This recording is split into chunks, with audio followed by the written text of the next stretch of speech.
Before you begin your installation, there are a few things that you'll want to check. Clear your base area of anything that might get in the way during assembly. For this installation, we're installing onto a raised wooden framework to help protect the building from damp and insects. We would always recommend installing on a dry day with a minimum of 2 people. For this installation, you will need a screwdriver, a drill, a hammer, a tape measure, a ladder, and a Stanley knife or cutting tool. Start off by removing the transportation blocks from each of the panels. They're nailed in, so give them a hard knock with a hammer to remove them.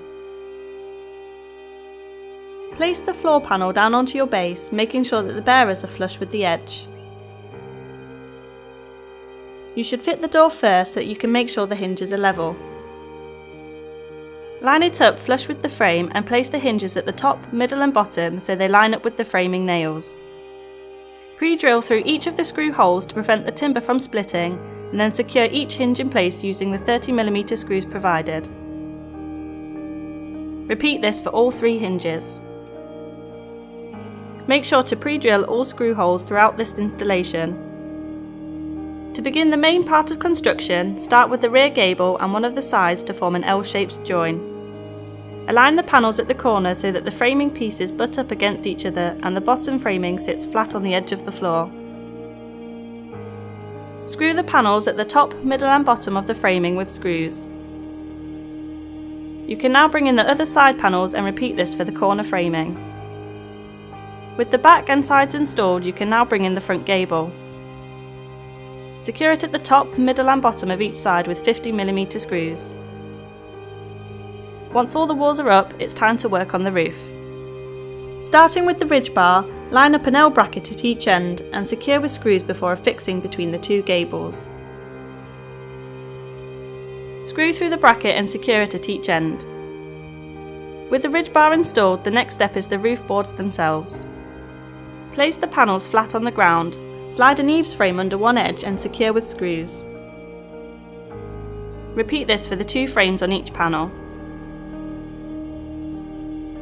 Slide the roof panel up onto the gables until you reach the apex and secure into the framing beneath.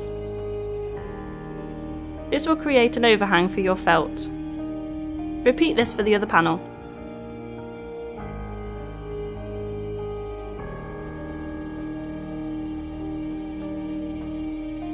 Now that the roof is on, you want to secure the framing of your building down to the floor to prevent any movement.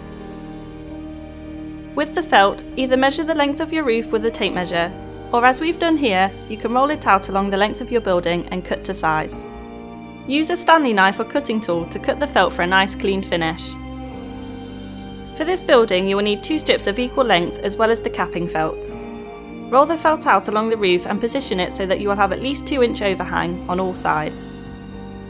Tack the felt at the top 2 corners to prevent movement and then secure all around. Make sure that the felt is pulled firmly to prevent wrinkles. Repeat this for the other side of the roof and then roll out your capping felt.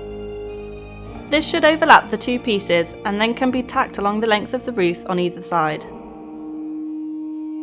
With the roof finished, it's time for the trims. Align the corner trims over the side panel framing and then secure in place at the top, middle and bottom with 30mm screws. Repeat this for all 4 corners before moving on to the fascia boards. Fold the felt down so that it is sandwiched firmly between the fascia and the edge of the roof. Secure these at each end and the middle and repeat for all 4 fascias. Secure a finial at each end with 40mm screws.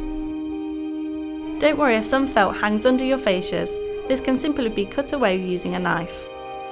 The internal door beading needs to be installed just on the inside of the door frame. Secure this at the top, middle and bottom of each side of the door. Lastly, secure a turn button at the top and bottom of the door frame. Now that your shed is installed, you'll want to treat it with a good quality timber preservative to keep it protected throughout the year.